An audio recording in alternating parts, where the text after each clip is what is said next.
Bonsoir, je m'appelle Stéphane Bou et je suis content de vous recevoir dans le Salon du Livre et dans ce panel des jeunes où je ne serai pas seul.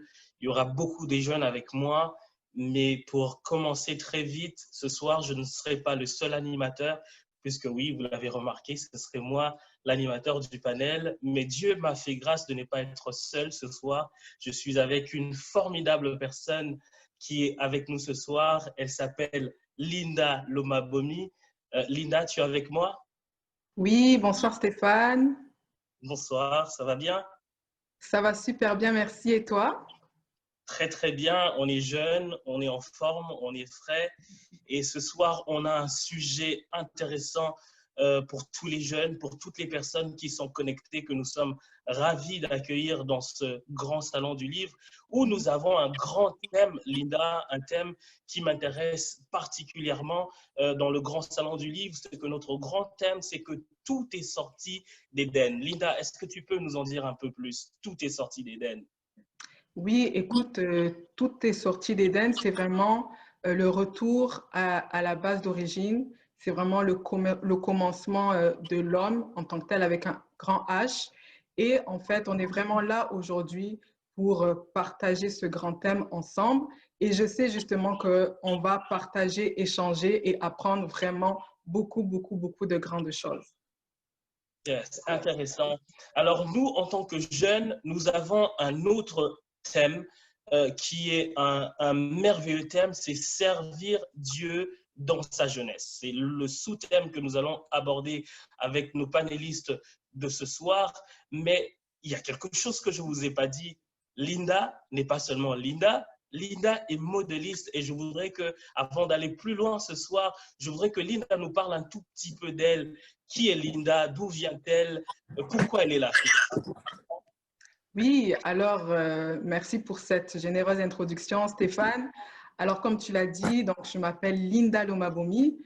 Je suis basée à Montréal, j'ai 28 ans et je suis convertie au Seigneur depuis maintenant 5 ans.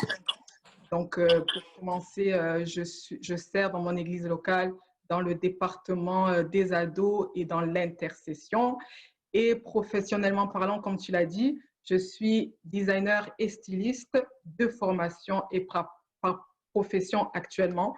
Je suis designer pour la compagnie Elsport Canada et je travaille actuellement sur la fondation de ma propre entreprise en stylisme. Alors pour moi, tu vois, même mon parcours professionnel est marqué par mon service pour Dieu, parce qu'il ne faudrait pas oublier que dans un marché actuel où le marché de la mode est saturé, pour moi, c'est une Mhm. de pouvoir avoir un emploi et je sais vraiment que, en fait, servir Dieu me lie à sa main directement et elle Yes. m'accompagne quotidiennement. Donc voilà. Et bon, j'imagine que, bon, je me suis présentée, mais j'imagine que toi aussi, quand même, tu as quelque chose à nous apporter aujourd'hui. Donc, est-ce que tu voudrais nous parler de toi, Stéphane? Évidemment. Alors, je m'appelle Stéphane Mbou. J'ai accepté le Seigneur depuis mon tout jeune âge. Je ne sais plus vous dire quand exactement, parce que j'avais perdu le souvenir. Donc, je suis né dans une famille chrétienne tout jeune. J'ai baigné là-dedans et j'ai grandi dans cette ambiance. Mais vous savez, la jeunesse vient avec beaucoup de choses. Alors, à un moment de ma vie, je me suis pas mal perdu. J'ai été secoué par le courant de la jeunesse, mais Dieu m'a fait grâce de revenir sur ses pas. Dieu m'a fait grâce de le servir. Dieu m'a fait grâce d'être jeune et d'être à son service. Et par cette même occasion, j'ai eu à faire des études aussi. J'ai fait des études en soins infirmiers et actuellement, je suis en train de poursuivre dans mes études. Je suis en train de faire un baccalauréat au niveau de l'université TELUC, où je fais un baccalauréat en administration. La concentration, c'est gestion de services sociaux et de services santé. Je suis également marié. Dieu m'a fait grâce d'être marié, aujourd'hui père de 3 enfants. Je fais beaucoup de choses, notamment l'entrepreneuriat et mon service pour Dieu depuis 2014 j'ai commencé un ministère qui s'appelle Marque ta génération, qui fonctionne un tout petit peu à l'international. Et Dieu m'a fait grâce d'aller en mission en Afrique, en République démocratique du Congo. Je reviens tout justement, Linda, avec la fraîcheur et la chaleur de l'Afrique. Et Dieu a voulu que le confinement me trouve ici actuellement au Canada. Donc, c'est un tout petit peu ça le topo de ma personne. En Afrique, j'ai servi Dieu pendant 5 ans au sein du ministère Marque ta génération, mais aussi dans la jeunesse de l'Église Centre Missionnaire Philadelphie, où j'ai beaucoup évolué, où j'ai eu l'opportunité de découvrir ce que Dieu avait mis en moi comme talent, comme don. C'est depuis 2014 que ça a commencé. Et 2015, je suis allé en mission en Afrique. J'ai vécu une belle expérience avec le Seigneur et je suis sûr que nos panélistes qui sont là aussi ce soir ont vécu une très belle expérience. Mais avant d'aller plus loin, Linda, Oui. nous, on a un thème merveilleux entre jeunes, c'est servir Dieu dans sa jeunesse. Alors, Linda, je voudrais savoir, qu'est-ce qui est pour toi servir Dieu dans sa jeunesse? Alors, pour donner une définition quand même assez simple, servir Dieu dans sa jeunesse, c'est premièrement faire l'action d'accomplir quelque chose. Donc, accomplir une tâche quotidienne à la disposition de Dieu. Donc, ça peut être à l'église, mais ça peut être aussi chez nous, à la maison, ça peut être dans nos activités ou au travail. Donc, pour dire vrai, l'action de faire n'a aucune limitation. Donc, il n'y a pas de limitation physique, on peut vraiment le faire pratiquement même tous les jours. Ce qui est important de savoir, c'est juste de faire une action ou un accomplissement pour Dieu.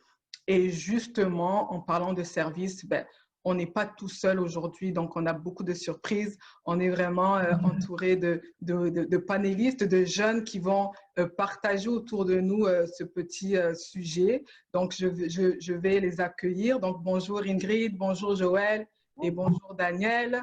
Je vais vous laisser quand même un peu de minutes pour vous présenter. Donc, je vais commencer par les dames, bien évidemment. Bonjour Ingrid, comment tu vas? Bonjour Linda, je vais très bien, merci. Bonjour à tous.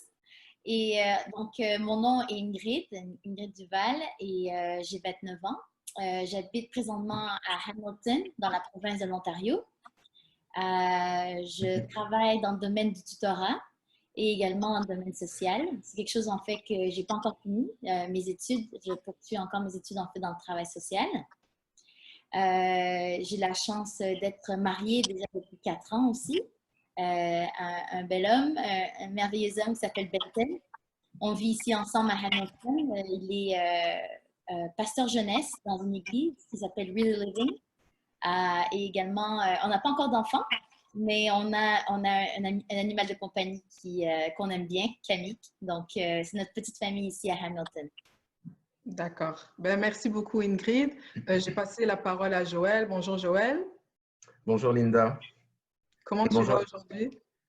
Je vais très bien, ça va. Bonjour aussi à tous ceux qui nous regardent. Moi, comme Linda l'a dit, mon nom c'est Joël. Et au jour où on enregistre cette émission-là, j'aurai 25 ans dans très exactement 2 semaines. Wow. Donc, j'attends vos souhaits à tout le monde. Joyeux anniversaire, Joël. Merci.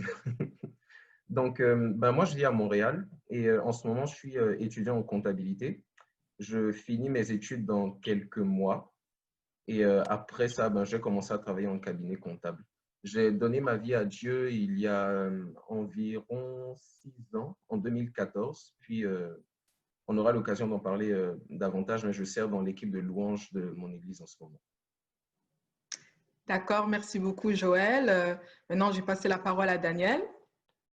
Bonjour, je m'appelle Daniel Enrique, j'ai 21 ans et je suis à l'église depuis l'âge de 14 ans et aussi à cet âge-là, je m'ai baptisé.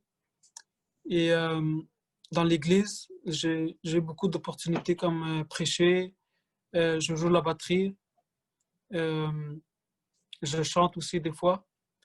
Et c'est vraiment une bénédiction de servir à Dieu comme jeune et de pouvoir comme partager la parole avec les autres jeunes qui ne connaissent pas Dieu. Et pour moi, c'est une bénédiction de pouvoir être d'exemple pour eux, pour les autres personnes. Voilà. Excellent. Merci beaucoup, Daniel. comme vous pouvez le remarquer, nous sommes jeunes, mais tous nous servons Dieu, que ce soit à l'Église, que ce soit dans notre communauté. Dieu nous a fait grâce de le servir. Mais moi, d'entrée de jeu, puisque Daniel venait de parler tout à l'heure, je voudrais savoir, Daniel, comment tu te sens dans ton service pour Dieu actuellement? Comment tu te sens? Ben, actuellement, je me sens bien parce que j'ai vu vraiment la main de Dieu sur moi.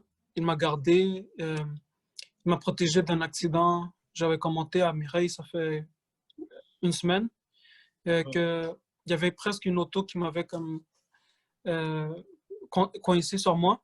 Parce que moi, j'étais dans la voie de gauche et lui allait presque venir dans ma voie. Mais je remercie Dieu parce que lui, il m'a gardé d'accidents, il m'a gardé de plein de choses.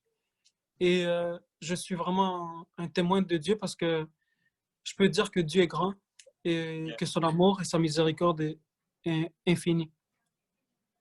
Gloire à Dieu. Joël, dis-moi, toi qui sers Dieu dans l'équipe de louange, comment tu te sens? Bah, je me sens très bien dans ce ministère parce que la musique de base, c'est quelque chose que j'aime beaucoup. Et donc, lorsque, par la grâce de Dieu, je lui ai donné ma vie, c'est dans ce ministère-là que j'ai voulu le servir spontanément. Et comme Daniel l'a dit, je vois aussi la main de Dieu dans ce ministère-là parce que, pour être plus spécifique, lorsque j'ai commencé dans le ministère de louange, j'étais choriste. Puis, quelques temps après, je pense environ 2 ans après, j'ai commencé à conduire la louange. Et avant de donner ma vie à Dieu, le fait de pouvoir me tenir, disons, devant les gens et faire quelque chose, genre chanter ou conduire la louange, ce n'est pas quelque chose que j'aurais pu penser que je serais capable de faire. Mais je vois vraiment que c'est la main de Dieu qui agit dans ma vie et qui, chaque jour, me donne les capacités de pouvoir le faire. Donc, et le fait de pouvoir servir Dieu qui a tellement donné pour moi, c'est quelque chose de très gratifiant. Excellent. Ingrid, dis-moi, épouse de pasteur au sein de la jeunesse, comment tu te sens dans ton service pour Dieu? Comment tu te sens dans le ministère que tu entreprends en ce moment? Je me sens très bien. Je dirais que c'est une expérience de croissance. Ça fait quand même longtemps que je sers Dieu dans différents ministères, surtout dans le ministère de la musique et aussi le ministère des petits groupes. Donc, c'est deux choses que j'aime beaucoup, en fait, les gens en général et également la musique. Deux endroits, deux ministères où j'ai pu beaucoup grandir, me connaître plus et aussi connaître plus Dieu et sa volonté aussi dans ma vie. Donc, plutôt, je ne l'ai pas mentionné, mais j'ai grandi en fait dans l'église avec des parents chrétiens, des parents qui m'ont inculqué des valeurs importantes et surtout l'importance de donner ses talents et ses dons à Dieu et de le servir. Excellent. Linda, je sais que tu es là, juste à côté de moi. Oui. Linda, tu as dit, et je l'ai dit aussi, que tu étais modéliste. Comment tu te sens, toi? Je sais que tu es animatrice, mais je voudrais quand même, parce que c'est un monde, comme tu l'as dit, il y a beaucoup de challenges dans la mode, mais Dieu t'a fait grâce d'être dans la mode ou de quelconque manière, tu sers Dieu aussi au travers de la mode. Comment tu te sens? Écoute, Stéphane, je me sens merveilleusement bien parce que j'ai pu, en fait, Dieu m'a donné la capacité d'atteindre mon rêve et vraiment travailler dans la mode. C'était vraiment un rêve que j'avais depuis que je suis petite. Et le fait d'avoir rencontré le Seigneur, ça m'a vraiment, vraiment béni. Ça m'a ouvert des portes, ça m'a donné de nouvelles inspirations. Donc, à chaque jour, j'ai des inspirations, j'ai des perceptions que personne ne voit. Et je sais vraiment que c'est une grâce de Dieu. Et c'est vraiment quelque chose de merveilleux. Parce que généralement, tu sais, quand on est jeune et qu'on est chrétien, bon, des fois, la perception que les personnes ont de nous-mêmes, c'est des fois des perceptions un peu déroutées. Donc, quand on dit déjà qu'on est jeune, des fois, on croit que jeune égale bêtise, on croit que jeune égale, comment dire, accident autorisé à gogo. Et quand vous mettez jeune et chrétien, ça fait un mélange un peu bizarre. Donc, généralement, quand on dit qu'on est jeune, on nous regarde souvent d'une manière mystérieuse. Comme ça, on était des malheureux, comme ça, on était des misérables. Alors, je suis vraiment contente d'entendre vraiment qu'il y a des jeunes comme nous. On est autour aujourd'hui ensemble pour partager ce sujet et de voir que justement, la jeunesse est heureuse avec le Seigneur. Donc, ce n'est pas une obligation, c'est un choix que nous faisons. Et écoute, on est vraiment heureux. Et le service, vraiment, on voit qu'on est en train de servir dans notre communauté, on est en train de servir dans les choix que nous avons. Et c'est vraiment une grâce pour nous et un épanouissement. Et ce que je trouve aussi intéressant, c'est que, écoute, comme dans le travail, alors quand on cherche à appliquer quelque part dans un travail, on a besoin de critères. On a besoin de critères et c'est un peu pareil avec le Seigneur. C'est quand même une question que j'aimerais poser, si tu me permets. J'aimerais poser cette question à Ingrid. Ingrid, selon toi, quels sont les critères pour servir Dieu? Oui, c'est une très bonne question. Merci, Linda. Je dirais qu'un des premiers critères pour servir Dieu, c'est premièrement d'avoir un cœur humble, un cœur de serviteur. Ça veut dire qu'il faut être capable de reconnaître en fait qu'on ne sait pas tout et que Dieu est là aussi pour nous donner les outils peut-être qu'on n'a pas. Des fois, par exemple, dans mon expérience, moi, quand j'étais un peu plus jeune, des fois, j'avais la sensation, en fait, des fois, je l'ai encore aussi, mais surtout quand j'étais un peu plus jeune, que je n'avais pas encore les capacités, que je n'étais pas capable de parler, par exemple, en public. J'avais une gêne. J'aimais beaucoup la musique, mais me voir devant peut-être l'église à diriger ou même peut-être à faire des concerts, c'est quelque chose que je ne pensais pas être capable de faire. Mais je savais que c'est quelque chose que je voulais faire parce que j'aimais Dieu, je voulais le servir de cette façon-là. Donc, j'ai su, en fait, pas que j'ai su, mais j'ai pu prendre le temps de pouvoir demander à Dieu de me donner un cœur prêt et disposé à pouvoir apprendre et aussi me donne les outils, en fait, que j'ai besoin. De m'envoyer aussi peut-être les personnes à qui j'avais besoin de demander aussi conseil. Afin de m'aider à pouvoir être plus à l'aise en public et surtout de m'enlever cette gêne en fait aussi. J'avais demandé ça en prière à Dieu. Donc, je sais qu'il a œuvré en moi parce que maintenant, je peux dire que je suis un peu plus extrovertie. Wow. Lida, j'ai beaucoup aimé ta question et j'ai encore beaucoup aimé la réponse de Ingrid. Elle a parlé d'avoir un cœur humble. Mais elle a rajouté une phrase qui m'a semblé être très pertinente, croire aux capacités de Dieu. Parce que je sais que quand on est jeune, souvent on se demande, oui, je veux servir Dieu, mais comment je peux le faire avec tous les challenges qu'il y a? Moi, personnellement, je me suis retrouvé avec un cœur qui voulait servir Dieu, mais avec les passions de la jeunesse qui te tirent à gauche, qui te tirent à droite. Et on est tout le temps tiraillé et on se demande parfois, on veut servir Dieu, mais on se dit, mais comment le faire? Est-ce que je suis digne? Est-ce que je peux? Est-ce que j'ai beaucoup aimé la réponse d'Ingrid parce que ça a été le cas pour moi, ce challenge-là aussi. Mais j'ai aimé du fait que lorsque je lui ai donné ma vie et que j'étais conscient que j'ai donné ma vie à Jésus, c'est que j'aime ce que la Bible, lorsque le Seigneur nous envoie en disant « Allez, faites de toutes les nations les disciples », j'aime la phrase qui suit, il dit « Je serai avec vous ». C'est ce qui m'a le plus intéressé, c'est ce qui a fait ma force dans le service pour Dieu en tant que jeune, c'est qu'on parlait des critères, mais ce qui est étonnant, c'est que le critère que nous avons par excellence, outre le fait d'être enfant de Dieu, mais aussi c'est de croire aux capacités, de croire que dans ce service pour Dieu, Dieu travaille avec nous. C'est ça que je trouve extraordinaire, Linda, dans la réponse de Ingrid, c'est que nous travaillons pour Dieu, mais Dieu travaille avec nous. Imagine, vous avez le boss pour qui tu travailles, mais il est juste à tes côtés, il travaille avec toi, il marche avec toi tous les jours. C'est ça que je trouve plutôt extraordinaire. Mais de cette question de Linda, moi, est venue une autre question qui trottait dans ma tête. Et celle-là, j'ai vraiment envie de la poser à Joël. Je voudrais savoir, Joël, dis-nous ce soir, quels sont les avantages? Écoutez, peu importe où tu travailles dans la vie, il y a des avantages, on s'entend. Alors, si je travaille au McDonald's, j'ai des avantages, j'ai un salaire, j'ai peut-être une réduction aussi quand je veux manger au McDo, donc j'ai des avantages.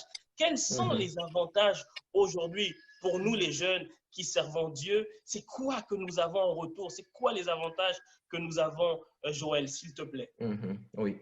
Ok, ben, moi je dirais que le premier avantage qu'on a en servant Dieu, c'est de savoir que Dieu qui est tout puissant et qui peut tout Mhm, faire, c'est lui en fait qui conduit et qui nous guide dans chaque pas dans nos vies.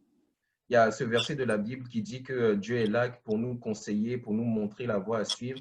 Et mhm, lorsqu'on prend vraiment ce pas d'avoir une relation personnelle avec Dieu, ce sont des choses qu'on entend et on peut avoir l'impression que c'est juste théorique, mais on finit par le vivre de façon pratique dans notre vie. Donc, mhm, moi, c'est une chose que j'ai vécue. Pour prendre mon exemple, je ne travaille pas encore, mais je suis étudiant. Et mhm, à un certain moment dans mon parcours, il y a eu un processus d'embauche où il fallait postuler pour avoir un emploi et tout ça. Donc, moi, j'ai participé à ce processus d'embauche-là pour pouvoir avoir un travail lorsque je finis.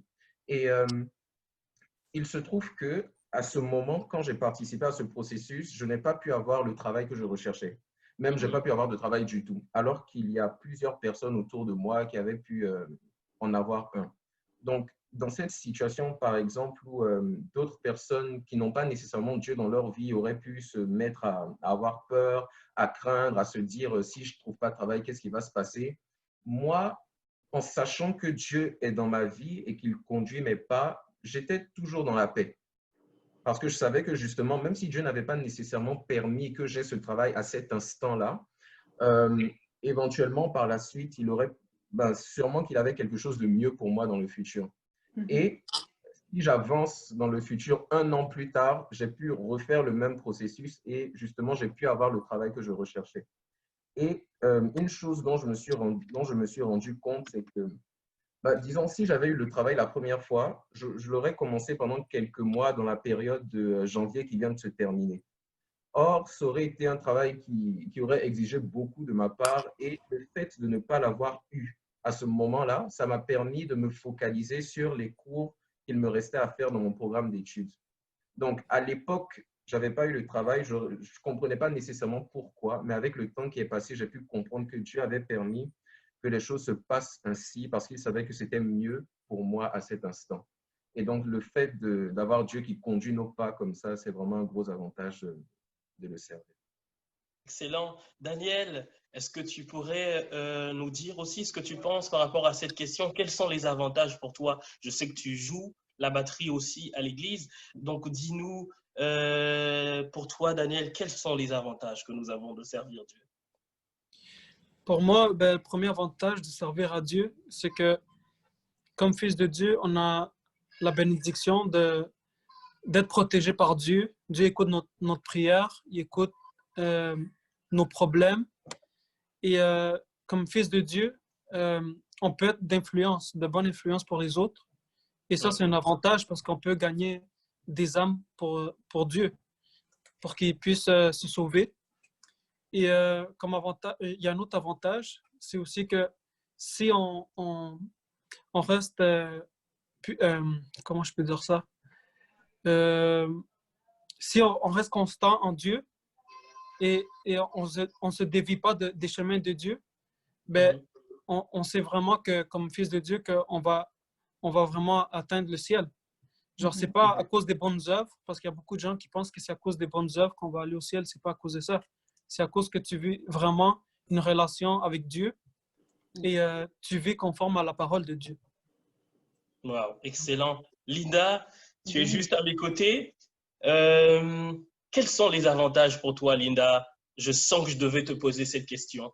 C'est quoi les avantages, toi qui travailles dans la mode aussi? Quels sont les avantages que tu as de servir Dieu? Les avantages que j'ai de servir Dieu, c'est que pour moi personnellement, le fait de servir Dieu, ça emmène dans ma vie la présence de Dieu quotidienne. Donc, un exemple, quand je vais au travail, je vois souvent mes collègues de travail toujours stressés, toujours énervés. Mais moi, comme je sers Dieu et le fait de servir Dieu, ça m'apporte un calme, ça m'apporte une paix. Donc, je ne vais pas nécessairement ressentir l'attraction du monde, comment je pourrais dire ça, stressé ou sous la pression de la même façon. Parce que je sais que quand je choisis de servir Dieu, je choisis en fait de lui donner ma vie. Donc, je lui remets ma vie entre ses mains et c'est lui qui conduit ma vie comme lui le désire. Donc, quand je passe par des moments difficiles ou quand je passe par des épisodes de ma vie plus difficiles que d'autres, ben, je fais toujours le choix de m'en remettre à Dieu parce que c'est lui que j'ai choisi comme, si je pourrais dire, entre guillemets, le dirigeant de ma vie. Et c'est ce qui apporte, en fait, je pourrais dire, des vitamines à ma vie. C'est ce qui apporte ma vie, comme je pourrais dire, d'une manière, entre guillemets, extraordinaire parce que les jours ne se ressemblent jamais avec le Seigneur. Il y a toujours des surprises, il y a toujours de nouvelles montagnes, il y a toujours de nouvelles histoires. Donc, avec le Seigneur, on ne s'ennuie pas. Donc, moi, je ne m'ennuie jamais, Stéphane. Je ne sais pas si toi, tu t'ennuies, mais moi, je ne m'ennuie jamais. On ne peut pas s'ennuyer avec le Seigneur, Linda. C'est extraordinaire. Merci pour ta réponse. Mais je voudrais rebondir auprès de Daniel. Il a dit beaucoup des choses merveilleuses. Mais Linda et moi, on a quand même fait nos devoirs. Et je l'ai dit tout à l'heure, on a su que tu joues à la batterie. Et moi, j'ai une question pertinente pour Daniel. Parce que je me dis, OK, peut-être qu'il savait jouer à la batterie déjà. Donc, quand il a commencé à servir Dieu, il a décidé d'aller à la batterie. Donc, je voudrais savoir, Daniel, pourquoi est-ce que tu as décidé de t'impliquer dans ton service avec Dieu, mais précisément en jouant à la batterie? C'est vrai que tu as dit que tu as apporté la parole aussi quelquefois, mais je sais que la batterie, c'est vraiment ton monde, c'est ton univers. Pourquoi ce choix-là? Pourquoi tu as décidé de t'impliquer dans ce domaine en particulier? Ben, tout à fait. En premier, quand je suis arrivé à l'église, je ne savais pas vraiment jouer la batterie. Wow. J'étais vraiment un débutant. Mais avant d'arriver à l'église, j'avais quand même un petit peu d'expérience parce que je suis allé en cours de batterie pendant 3 mois. Je suis allé en Ital Melody et j'ai duré 3 mois et il y avait un prof qui m'a montré comme la base. Et quand je suis allé à l'église, ben, j'ai perfectionné ça. Genre, le petit peu que je savais, je l'ai perfectionné peu à peu. Parce que dans mon église, il manquait quelqu'un un batteur.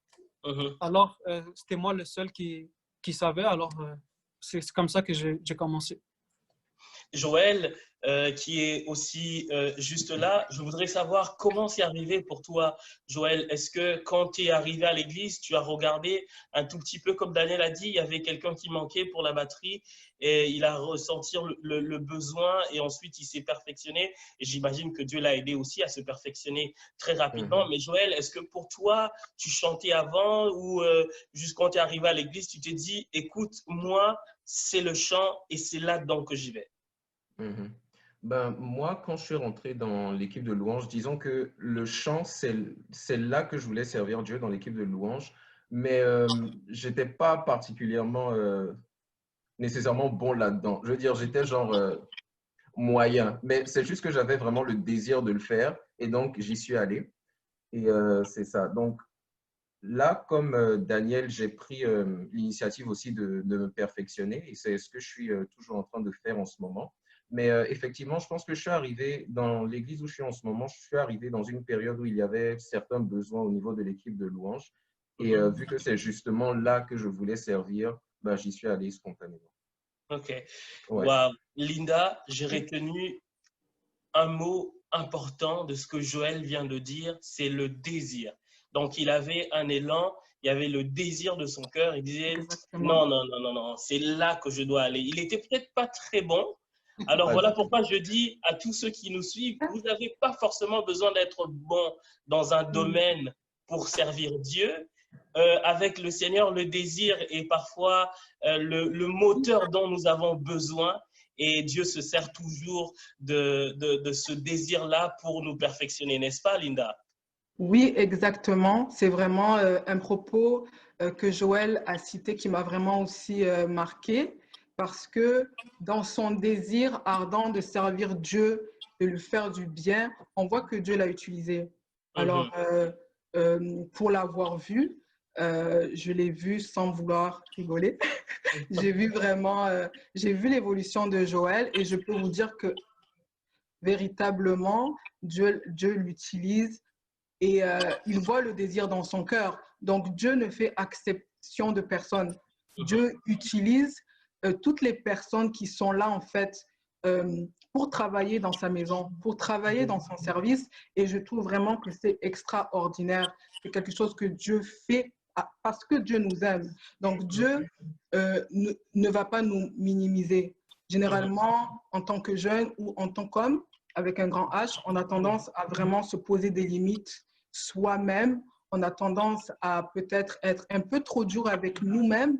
Mais ce qui est extraordinaire avec Dieu, c'est que Dieu prend en considération tout le monde, que ce soit un enfant de 5 ans à une personne âgée de 50 ans, de 90 ans. Dieu utilise tout le monde. Tout ce qui intéresse Dieu, c'est le cœur de l'homme, à savoir prendre du temps pour lui. Et quand on fait vraiment ce pas, quand on fait cette action de servir Dieu, eh bien, c'est là qu'on voit la grâce de Dieu sur nos vies. Et c'est vraiment extraordinaire. Donc, oui, vraiment. J'ai vraiment aimé ça. Et je voudrais, sans vouloir vous couper, quand même relever un point quand même important. Donc, on est jeune, c'est vrai, mais il faudrait pas, on est chrétien, excusez-moi, c'est vrai, mais il faudrait pas oublier aussi que on est humain. Donc, on peut aussi passer par des moments aussi difficiles, même si on est chrétien. Donc, il ne faudrait pas oublier ce côté-là de la vie en tant que telle. Et j'aimerais en fait poser cette question plus à Ingrid, à savoir, Ingrid, toi, comment faire en fait pour servir Dieu malgré les difficultés? Et je voudrais aussi savoir si toi-même tu es déjà passé par des difficultés dans ta marche chrétienne. Qu'est-ce que tu as fait? Qu'est-ce que tu as fait? Oui. Oui, bien sûr, exactement comme tu dis, tout n'est pas de rose. On est humain, on a nos défauts, on a nos faiblesses, nos craintes. Oui, des moments difficiles, je me rappelle d'un certain point où peut-être un manque de confiance en moi. Comme je mentionnais un peu plus tôt, pendant un certain temps déjà, depuis quelques années, je dirige dans la louange dans mon église. Et des fois, on peut sentir aussi, dépendamment de la saison, aussi de notre marche chrétienne avec Dieu, peut-être qu'on s'est un peu éloigné. Et lorsqu'on sait qu'on doit quand même diriger ou conduire les gens dans la louange, notre état aussi mental, émotionnel nous affecte aussi. Et des fois, on peut sentir qu'on n'est pas digne.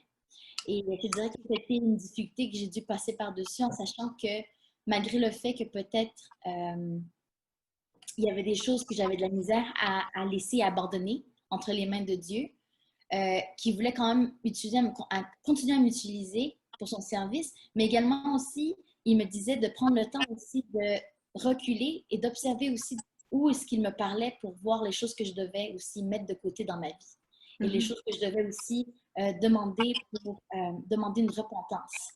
Donc, c'est quelque chose d'important, je crois, surtout aussi avec d'autres aussi leaders que j'ai eu, des mentors que j'ai eu dans ma vie, l'importance de se consacrer à Dieu et aussi d'être capable de venir à Dieu, de prendre le temps de prendre cette relation au sérieux, de prendre ce temps avec Dieu pour agrandir cette relation, la faire encore plus personnelle. Et justement, c'est en venant au pied de la croix qu'on réalise les choses qu'on doit changer. Et ce n'est pas parce qu'on va être capable de changer nous-mêmes, mais au contraire, c'est parce que c'est Dieu qui va nous aider à changer cela. Aussi, ça vient aussi quand on travaille dans différents ministères. Une autre des difficultés avec lesquelles je me suis rencontrée aussi, c'est on travaille avec différentes personnalités. C'est pas tout le monde qui pense pareil que nous. Si on est leader, des fois, on se rend compte que peut-être nos idées ne sont pas toutes acceptées. Il y a des gens qui vont peut-être plus argumenter. Donc ça aussi, des fois, ça peut être une difficulté dans notre croissance dans un service. Et se rendre compte que finalement, oui, on est tous unis et qu'on doit voir les uns les autres avec les yeux de grâce que Dieu a, qu'on est tous les enfants de Dieu et que malgré tout, même si on ne s'entend pas, qu'on peut venir ensemble, rechercher sa présence comme dans toute chose et lui demander de nous aider pour nous pardonner les uns les autres. Oui, c'est ce qui est à l'esprit de pouvoir partager à l'instant. D'accord. Ben, merci beaucoup Ingrid. Et pour faire suivre ce que tu viens de nous dire, j'aimerais savoir, s'il y aurait un jeune présent devant toi aujourd'hui, qu'est-ce que tu lui dirais s'il veut s'engager dans un ministère? Oui, mais premièrement, ne pas avoir peur. Souvent, c'est la peur, en fait, qui nous bloque. Et de demander à Dieu, en fait, de le diriger dans ce qu'il veut faire. Parce que c'est Dieu qui va lui donner les capacités et le courage de pouvoir le faire. Je te dirais aussi que dans mon cas, moi, dans ma croissance spirituelle, ce qui m'a aidé beaucoup, c'est aussi des personnes qui aussi étaient des exemples pour moi et que ont pu être de beaucoup d'aide pour moi, en fait, pour être capable de me dire, ben écoute, lance-toi. Ils m'ont toujours orienté aussi en me disant que Dieu va te donner aussi les capacités, la force de le faire et de persévérer, en fait. Si on n'essaye pas, on ne le saura jamais. Donc, si tu es un jeune qui veut participer, essaye, va voir quelqu'un aussi que tu admires. Pas que tu admires, mais que tu vois que c'est un bon exemple dans peut-être un ministère que tu voudrais participer, un service, ou peut-être même aussi une carrière qui t'intéresse, et de le faire aussi pour le service de Dieu. Merci beaucoup, Ingrid. Je vais poser la même question à Daniel. Toi, Daniel, qu'est-ce que tu dirais à un jeune qui voudrait s'engager dans un ministère aujourd'hui?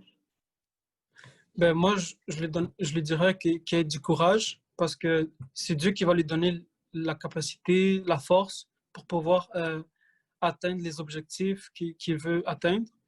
Et je lui dirais aussi que c'est vraiment une responsabilité, qu'il doit être vraiment responsable, se consacrer à Dieu pour que ce soit Dieu qui lui donne cette croissance spirituelle et puisse grandir plus spirituellement. D'accord. Merci beaucoup, Daniel. Et toi, Joël? Moi, la première chose que je mentionnerais, c'est déjà de servir Dieu avec une bonne disposition de cœur. Après, ça dépend de la zone dans laquelle on va servir Dieu, mais il y a certains ministères où on est quand même pas mal exposé. Quand je parle, par exemple, au ministère de louange et des choses comme ça. Donc, je dirais que c'est important d'avoir à cœur de servir Dieu parce qu'on l'aime et non pas nécessairement parce qu'on peut avoir envie, peut-être par exemple, on a certains talents qu'on veut démontrer pour montrer aux autres. Et je pense que c'est quelque chose qui peut être subtil et donc c'est important de demander à Dieu de nous aider, de sonder nos cœurs par rapport à ces choses. Ensuite, une deuxième chose que je mentionnerais, c'est la persévérance. Parce que moi, pour prendre mon cas personnel, comme je l'ai dit, conduire la louange, ce n'est pas quelque chose que je me serais vu faire il y a quelques années.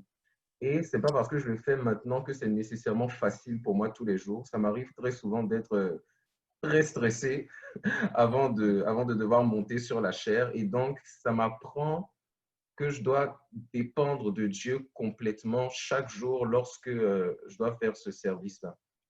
Et donc, c'est ça. Ce sont ces deux choses-là que je mentionnerai. Merci beaucoup, Joël. Stéphane, je vois que tu me regardes. Je peux le voir, oui. Alors, alors Stéphane, qu'est-ce que tu aimerais rajouter à un jeune qui écoute et qui sent dans son cœur qu'il voudrait servir Dieu lui aussi? Qu'est-ce que tu aimerais lui dire aujourd'hui?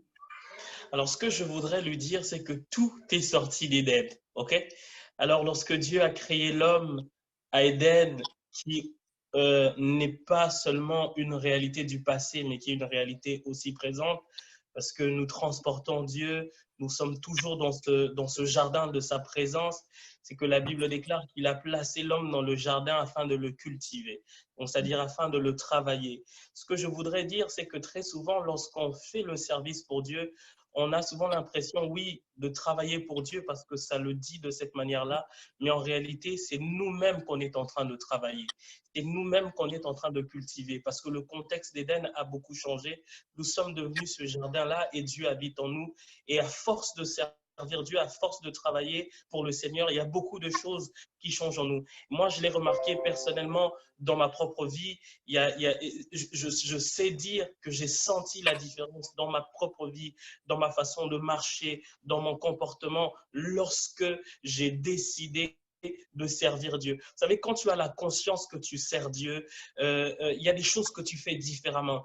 Tu prêtes un tout petit peu plus attention à ta propre vie. C'est pas que tu es hypocrite, mais tu prends conscience que ta vie ne t'appartient plus, elle n'est plus seulement pour toi, mais tu vis pour Dieu. Mais tu vis aussi également pour tes frères qui, comme Ingrid l'a dit, de prendre exemple auprès des autres. Alors, il arrive des moments où parfois nous, on ne le sait pas, on l'ignore, mais c'est comme il y a des gens qui nous regardent.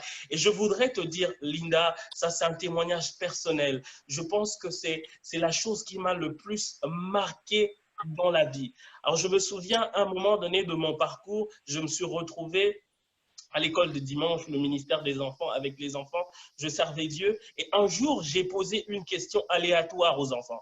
Alors, la question était simple. J'ai demandé, que voudrais-tu devenir lorsque tu seras grand? Alors, il y a plusieurs enfants qui donnaient des réponses. Je voudrais devenir médecin. Il y en a qui ont dit, je voudrais devenir policier. Et il y a un enfant qui a répondu, il a dit, frère Stéphane, je voudrais devenir comme vous quand je serai grand.